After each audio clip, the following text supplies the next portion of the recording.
ఇప్పుడే మన దేవాలయంలో వేయించేసి ఉన్న శ్రీ భూ సమేత వెంకటేశ్వర స్వామి వారికి అలానే గోదా సమేత రంగనాథుల వారికి ఆరాధన ఆరగింపు పూర్తి చేశాం. ఇప్పుడు మనం 12 మంది ఆళ్వారుల్లో ఒకే ఒక ఆడ ఆళ్వారు గోదాదేవి రచించి గానం చేసిన తిరుప్పావై గ్రంథంలోని 30వ పాసురాన్ని స్వామివారికి విన్నవించుకుందాం. ముందుగా అమ్మవారి యొక్క ప్రార్థనా శ్లోకాలు.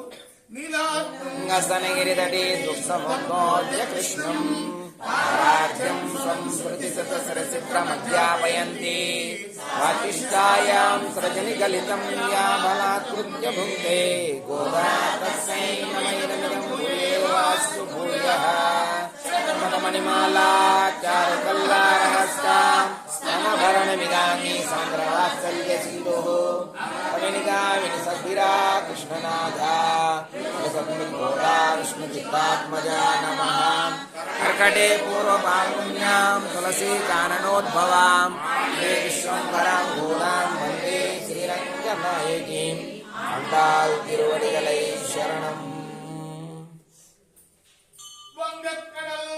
வங்கக்கடல் வடைந்த மாதவனை கேசவனை எங்கள் திருமுகத்தோ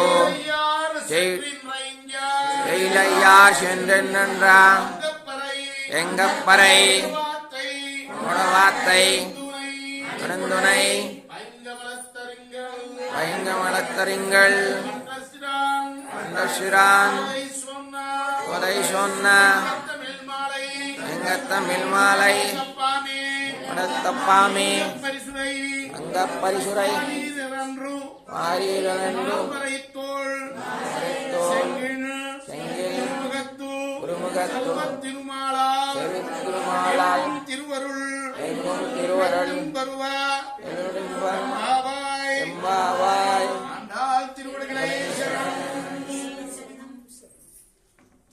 ఓడలతో నిండి ఉన్న క్షీర సముద్రాన్ని మధింపజేసి లక్ష్మీదేవిని పొంది మాధవుడయ్యాడు.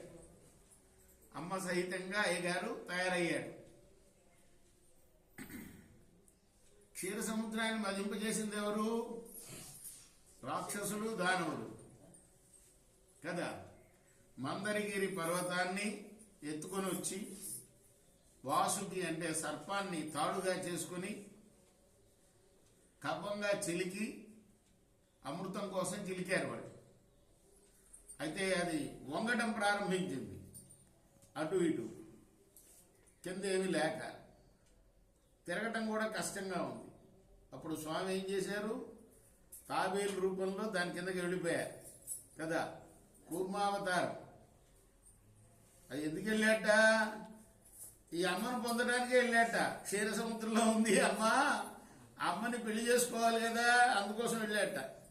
అలా వెళ్ళి ఆ అమ్మని లక్ష్మీదేవిని పొందిన ఆ మాధవుడైన వాడిని, అలానే బ్రహ్మ రుద్రాదులకు కూడా నిర్వాహకుడైన వాడిని, ఆనాడు రేపల్లెలో చంద్రముఖులైన వాళ్ళు, విలక్షణమైన ఆభరణాలు ధరించిన వాళ్ళు అయిన గోపికలు చేరి మంగళం పాడి పరానే వాద్యాన్నేమో లోకుల కోసము, భగవంతుడి యొక్క దాస్యం, జన్మ జన్మలకి దాస్యం, ఆయన దాస్యం, ఆయనకి దాసులుగా ఉండాలని వారి కోసం పొందారు వాళ్ళు. ఆ ప్రకారాన్ని, ఆ విధానం అంతా కూడా ఏ విధంగా పొందారో దాన్ని లోకానికి తెలియజెప్పడం కోసం మరి శ్రీవిల్లిపుత్తూరులో అవతరించి సర్వదా తామర పూసల మాలను మెడలో ధరించి ఉండే శ్రీభట్టనాథుల యొక్క పుత్రిక అయిన గోదాదేవి తమిళ భాషలో 30 పాసురాలు మాలికగా కూర్చింది. ఎవరైతే ఈ పాసురాల్ని క్రమం తప్పకుండా, అంటే ఒకదాని తర్వాత ఒకటి ఈ నెల రోజులు, ఈ ధనుర్మాసం నెల రోజులు చదువుతారో వారు ఆనాడు గోపికలు ఏ విధమైన భాగ్యాన్ని పొందారు. ఏం భాగ్యం పొందారు చదువుకున్నాం కదా. వాళ్ళ కోసం జన్మజన్మలకి భగవంతుడి దాస్యం, భగవంతుడి సేవ, ఇతరుల కోసం పర అనే వాయిద్యాన్ని పొందారు. ఆ ఫలాన్ని అలానే గోదాదేవి కూడా అలానే ఆచరించింది వ్రతాన్ని.